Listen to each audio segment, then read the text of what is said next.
நண்பராக நீங்கள் வந்து சேதனனை பழகிருக்கீங்க, பேசியிருக்கீங்க.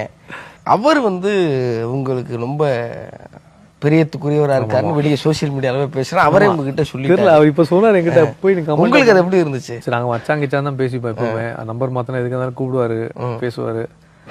சொன்னேன் இல்லைடா நீ போய் வெளியே பாரு, நீ என்னமோ நான் உனக்கு சப்போர்ட் பண்ணுற மாதிரிலாம் பேசுகிறேன்டா. அதான் அப்படியா எப்படி அதான் தெரியும், நீ போய் பார்த்துக்கப்பா, உனக்கு தெரியுமே கண்டிப்பாக. இல்லை சரி, அவர் ஹோஸ்ட்டு, பெரிய ஆக்டர், இன்னைக்கு பேன் இந்த லெவலில் பெரிய ஆக்டர். அவரு அந்த இடத்த கொடுத்து அப்படி பேசணும், கட்டி பிடிக்கணும், மச்சான் கச்சான் சொல்லலாம். சரி, அதுதான் நம்ம அவர்கிட்ட வாங்கின ஒரு நல்ல பேர். சத்தியமா கூட நடிச்சிருக்கோம் ஸ்பேஸா. இப்போ நான் கூட அவர்கிட்ட பேசும்போது எனக்கு அவருக்கு ஒரு சின்ன சரி, அவர் ஒரு ஆங்கரா, நான் ஒரு கண்டஸ்டண்டா எனக்கு அவருக்கு ஒரு சின்ன ஆர்குமெண்ட் மாதிரி ஆயிடுச்சு. அது எனக்கு ரொம்ப கஷ்டமாயிடுச்சு. அது என்னன்னா, என்னை பொறுத்த வரைக்கும் நான் ரொம்ப நல்ல லிஸ்னர், ரொம்ப பொறுமையாக உட்காந்து கேட்பேன். என் பாயிண்ட்டை யாராவது கேட்காம என்கிட்ட கூட பேசினானா எனக்கு லைட்டாக சிறுன்னு எரியும் எனக்கு. அது என்னன்னா, அப்பவும் சேது சார் சொல்றாரு, நான் சில விஷயங்கள்லாம் நீ உள்ள போனா கேட்பேன்டா. நான் சொன்னேன் மச்சான் ஒன்று நீ கேளு, அதெல்லாம் ஒரு பிரச்சனை இல்லை. அது அங்கே வந்து ஹோஸ்டாக இருப்பேன், நீ கண்டஸ்டன்ட் நடந்துக்கணும். அதான் நான் கண்டஸ்டன்ட் தான். அப்பவும் உள்ள நான் சார் தான் கேட்டது வரை என் வாயிலிருந்து இந்த வார்த்தை இது வரைக்கும் நான் சார் சொல்லிட்டு வந்தேன். வெளில அவர் உங்களை மச்சான் சொல்லுவேன், எனக்கு அப்பா ஓப்பன் பண்ணி கட்டிப்பிடிச்சலான்றது எனக்கு ரொம்ப இதாக இருந்துச்சு. நல்ல மனிதர், ரொம்ப டவுன் டு எர்த். அவர் பர்த்டேக்கெல்லாம் என் குழந்தையோட சேது மாமா ஹாப்பி பர்த்டே சொல்லி இந்த வாய்ஸ்லாம் அனுப்பிச்சு விட்டார், லவ் யூலாம் அனுப்பிச்சு விட்டாரு. என் படம் போஸ்டர்கள்லாம் மச்சான் மாதிரி ரிலீஸ் பண்ணி கொடுறான்னு சொன்னால் எதுவும் கேட்க மாட்டார், எதனால அடிப்பாங்க பேசுவார். பட் எனக்கு அது ரொம்ப கம்ஃபர்ட் ஜோனாக இருந்துச்சு. அது இப்போ ஒரு ஆங்கர்கிட்ட பேசுகிற மாதிரி இருக்காது. ஆக்சுவலாக ரொம்ப ஜாலியாக இருக்கும், ரொம்ப கம்ஃபர்ட் ஜோனாக. அப்போ அவரே சொன்னார், நீ அடுத்த கட்டத்துக்கு போகிறதா நீ கஷ்டப்பட்ட, நீ போயிட்டு வா சொல்லி. எனக்கு அதனால தான் வெளியே வரும்போது கூட நம்ம ஒரு விஷயம் உணர்ந்து வந்திருக்கோம். இதுதான் உணர்ந்து வரும்போது நம்ம அதை கஷ்டப்படணுன்ற ஒரு விஷயம் இல்லை. எல்லாருக்கும் நல்ல வாய்ப்பு கிடைச்சிச்சு. அந்த வாய்ப்பை நம்ம எந்த அளவுக்கு பயன்படுத்திக்கிட்டோம் நமக்கு தெரியும். இன்னும் நல்லா பண்ண போகும்போது காலம் ஒரு விஷயம் சொல்லும், உனக்கான நேரம் வெளியே காத்துட்டு இருக்கு, நீ போ, பெட்டர் லைஃப்ன்றது அந்த புஷ் தான், வேற ஒன்றுமே இல்லை. அதை நான் பாசிட்டிவாக எடுத்துக்கிட்டேன். ரொம்ப மகிழ்ச்சி. ஒரு சிலர் தான் இந்த வீட்டுடைய அனுபவத்தை ஒரு பெரிய பாடமாக வாழ்க்கையுடைய அடுத்த கட்டத்துக்கு நகரப்போகிற பெரும் நம்பிக்கையோடு வெளியே வரதை நான் பார்த்து நான் உளமாற ரொம்ப மகிழ்ந்திருக்கேன். நீங்கள் ரொம்ப ஃப்ரெஷ்ஷாக புது ஆளா அல்லது ஒரு புத்துணர்ச்சி கிடைச்ச ஒரு ஆளாக வந்திருக்கீங்க. உங்கள் மனவாழ்விலிருந்து உங்களுக்கு விடுப்பு வேற கிடைச்சிருக்கு, அதுக்கும் வாழ்த்துகள். ஹாலிடேஸ் என்ஜாய் பண்ணுங்க, உங்கள் பிள்ளைகளை எல்லாரும் கேட்டோன்னு சொல்லுங்க. ரொம்ப மகிழ்ச்சி, சந்திப்போம். நன்றி நன்றி நன்றி. முதல்ல போய் என் பசங்களை கட்டி பிடிக்கிறது தான், அதை விட பெரிய விஷயம் எதுவுமே இல்லை. போய் உங்களை கட்டி பிடிக்கிறது. ஏன்னா ரொம்ப நாள் பக்கம் வந்துடுறாங்க, ரெண்டு அப்பாவும் அம்மாவையும் ரொம்ப நாள் பக்கம் வந்துடுறாங்களா, அவங்க ரொம்ப சந்தோஷப்படுவாங்க. ஆனால் நான் போன கேட்பேன், ஏன்னா நீ ஏன்டா வந்து அம்மா ஏன்டா கூட்டு வரலாம். இப்போ வந்து அம்மாவை கூட்டி வராது குத்தமா இல்லை அம்மா விட்டுட்டு நீங்கள் போகிறது குத்தமா? இல்லை, இப்போ என்னன்னா, இப்போ நான் எப்படி போனால் ஒரு ஆள் எனக்கு ரொம்ப அட்டாச், இன்னொரு வந்து சாண்ட்ராக்கு ரொம்ப அட்டாச். அதனால வந்து அவங்க கேட்பாங்களா, அவங்களுக்கு பிக் பாஸ் போகிற விஷயம் எல்லாமே தெரியும். ஆனால் என்ன அம்மா ஏன் வரலையே, ஏன் வரல அப்படின்னு கேட்பேன். ஏன்னா அம்மா பிரிஞ்சதே கிடையாது. நான் கூட அப்பப்போ ஷூட்டிங்லாம் போயிட்டு வருவேன், அந்த விஷயம் கேட்பாங்க. அதுக்கு பதில் நம்ம கிட்ட இல்லை. சரி, உங்களுக்கு சாண்ட்ரா இல்லாம ஒரு இனி வர நாட்கள்ல எந்த அளவுக்கு உங்களை மிஸ் பண்ணுவீங்க, எந்த அளவுக்கு அப்பா ஜாலியா இருந்துக்கலாம் அப்படி இருப்பீங்க? இல்லை, ஜாலியா இருக்கலான்ற விஷயம் இல்லை. எனக்கு இந்த வீடை பத்தி நல்லா தெரியும். இல்லை, வீடை பத்தி நல்லா தெரியும். நான் என்ன ஐயோ எப்படி இந்த சிச்சுவேஷன் பேலன்ஸ் பண்ண போறா, இந்த கேம் பால் போடுறா அடா, ஐயோ என்னடா மிஸ் பண்ணிட்டே. இல்லை அவங்ககிட்ட போதும், ஐயோ அவன் தானே எனக்கு. அங்க போய் டிவிக்கு வெளியே உட்காந்து கேம் விளையாட போறீங்க அப்ப இனி வர நாட்கள்? இல்லை, நம்ம அப்படிதான் தோணும். இல்லை, இனிமேல்ட்டு இவ கன்ஃபார்மா கை உடஞ்ச மாதிரி இருக்குன்னு சொன்ன நான் யார்கிட்ட போய் அழுவேன். அந்த வீட்டுக்கு அதான் தேவை, ஒரு தோல் தேவைப்படுது. இல்லை, இப்போ நான் இருக்கும்போது அவங்களுக்கு கம்ஃபர்ட் ஜோனாக இருந்திருக்கு. இனி அது பண்ண முடியாது. அவங்க கேம் அவங்க ஆடிதான் ஆகணும். நல்ல பிளேயர் தான். எங்கேயோ ஒரு இடத்துல தங்கிட்டாங்க, அந்த தங்க இடம் நானாக தான் இருப்பேன்னு நினைக்கிறேன். ஸோ நான் வெளியே வந்துட்டேன். சரி, இப்போ இதை கேட்குறேன் நான். இப்போ நீங்க வெளியில் வந்ததுக்கு பிறகு சாண்ட்ரா அவர்களுடைய விளையாட்டு எப்படியா இருக்கும்? இப்போ அந்த கேம் நல்லா இருக்குமான்றது நான் வெளியே தான் பார்க்க போறேன். ஆக்சுவலா எனக்கு தெரிஞ்சு அவங்க நல்லா ஆடிதான் ஆகணும், கன்ஃபார்ம் ஆடுவாங்க. இப்போ நீங்க இல்லைன்னா உங்க கேம் நல்லா இருந்திருக்கலாம்னு ஒன்று சொல்றீங்க, எனக்கு தோணுது. எப்படி கேட்குறேன், அவங்க இல்லைன்னா உங்க கேம் எப்படி இருந்திருக்கும்? கன்ஃபார்மா வந்து நல்லா இருந்திருக்கும். ஆனா என்னன்னா, சில இடத்துல வந்து அவங்க என்ன வந்து என்னோட எல்லை மீறி போகும்போது சில இடத்துல ஒரு ஸ்பீட் பிரேக் தேவைப்படும்ல. ஒரு வேணாம், இங்க வேண்டாம் வேண்டாம் வேண்டாம் வேண்டாம், அந்த வேண்டாம் வேண்டாம் கட்டுப்பாடுகள் வந்து சில நேரங்கள் நல்லது, சில நேரங்கள்ல அது அபத்தமா மாறிடுதுல நமக்கே. ஆமா, இப்போ என்ன ஒரு சில இடத்துல எல்லாம் எனக்கு இந்த இப்போ சேது சார் சொல்றதுக்கு முன்னாடியே சில இடத்துல வந்து ஸ்டாப் ஆகி நான் வெளியே வந்தேன். என்னன்னா, அவர் ஒரு விஷயம் சொல்லுவாரு, சொல்ற விஷயம் வந்து என்னடா இவர் இப்படி சொல்றாருன்னு யோசிக்காம அவர் என்ன சொல்றாரோ அந்த வார்த்தையை கூர்ந்து கவனிச்சிங்கன்னா அதுல இருந்து உங்க விளையாட்டை மாற்ற முடியும். அவர் எனக்கு சொல்லும் போது எனக்கு தெரிஞ்சிச்சு, நான் மாற்ற ஆரம்பிச்சேன் கேமை. ஆனா அந்த வீட்டுல பல பேர் கேமை மாற்ற ஆரம்பிச்சப்பறம் அந்த வீட்டுல இல்ல.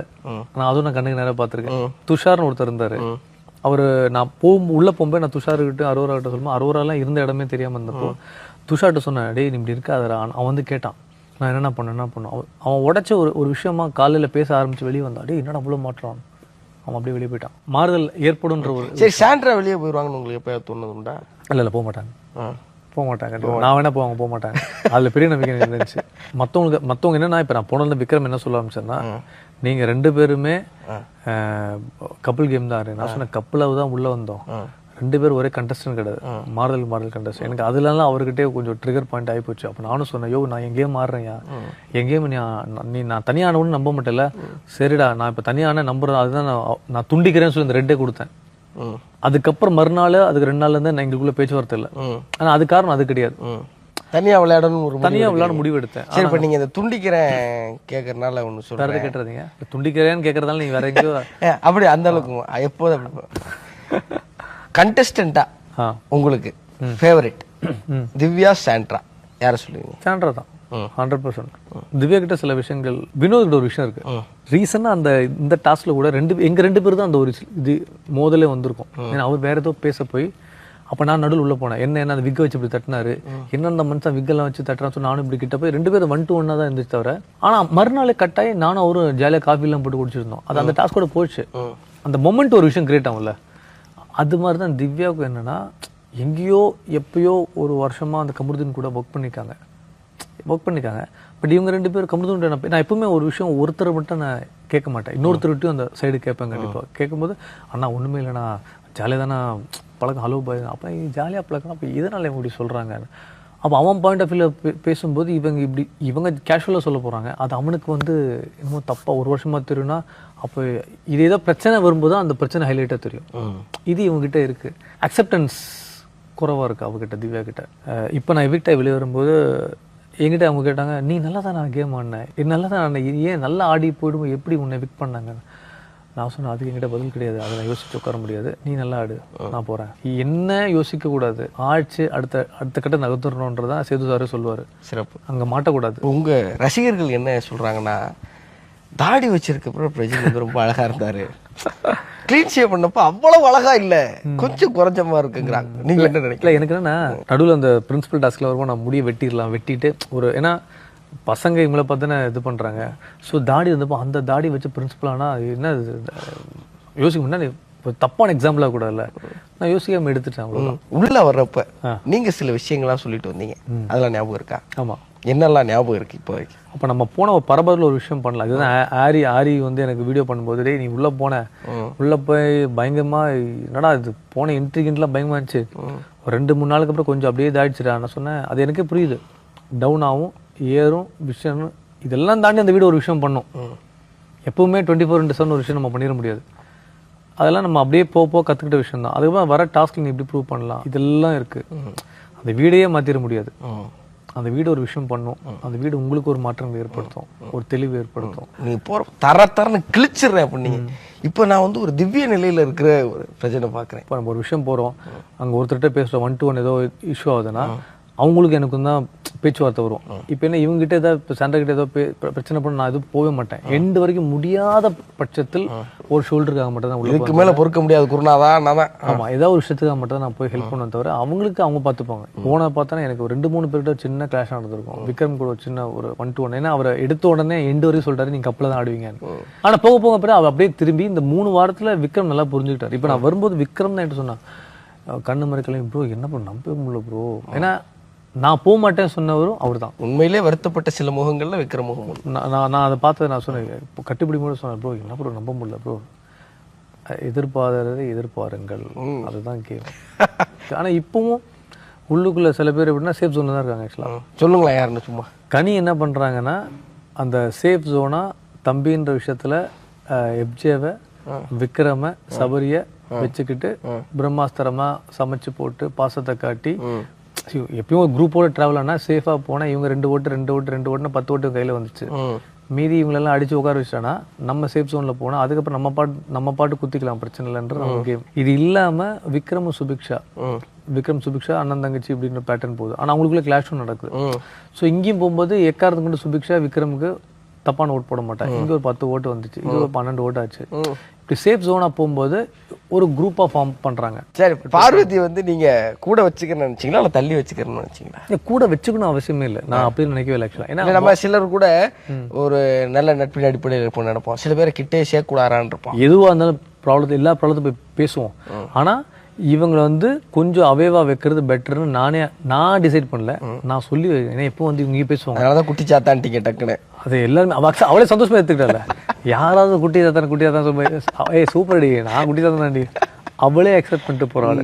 நான் சொன்னேன் ஏன்னா அவள் வந்து சரி அது அவங்க கேமுங்க, தப்பு சொல்ல மாட்டேன். சரிண்ணே, இப்போ எனக்கு இப்போ நீங்கள் உள்ளே பார்க்க போகிறப்ப நிறைய பேர் ஸ்டடி பண்ணியிருக்கீங்க. கடைசி 2 பேர் சேதனை கூட நிற்க போகிறாங்க, வலது பக்கமும் இடது பக்கமும். யாராக இருக்கும், யாராக இருக்க வாய்ப்பு இருக்குன்னு நினைக்கிறீங்க? நீங்கள் ஆழ்ந்து யோசிக்கிற பார்க்க சாண்ட்ராவை சொல்லாமா வேணாமான்னு யோசிக்கிற மாதிரி இருக்கேன். இல்லை, நான் சாண்ட்ரா அந்த லிஸ்ட்லேயே கிடையாது. ஒன்று சுபிக்ஷா வருவான்னு நினைக்கிறேன். அவள் ஒரு கேம் ஆடிட்டு இருக்கா, உண்மையாக இருக்கா, கரெக்டாக இருக்கா, எல்லாமே ஒரு பேட்டர்ன் கேம் போயிட்டு இருக்கா அவளுக்கு.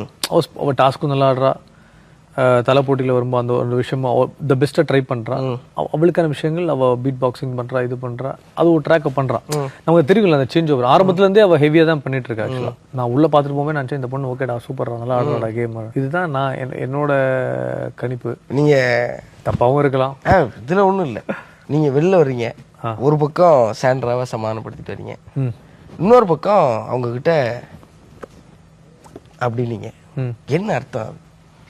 அது அவங்களுக்கு புரிஞ்சிருக்கும். அது புரிஞ்சுக்கத்தான் நாங்கள் எங்களுக்கு புரியும், நாங்கள் என்னென்னோ போட்டு பார்க்கணும், ப்ளஸ் மைனஸ் ஃபார்முலாலாம் ஓடும்ல, உங்களுக்கு புரிஞ்சிருக்கும் அது என்னென்ன.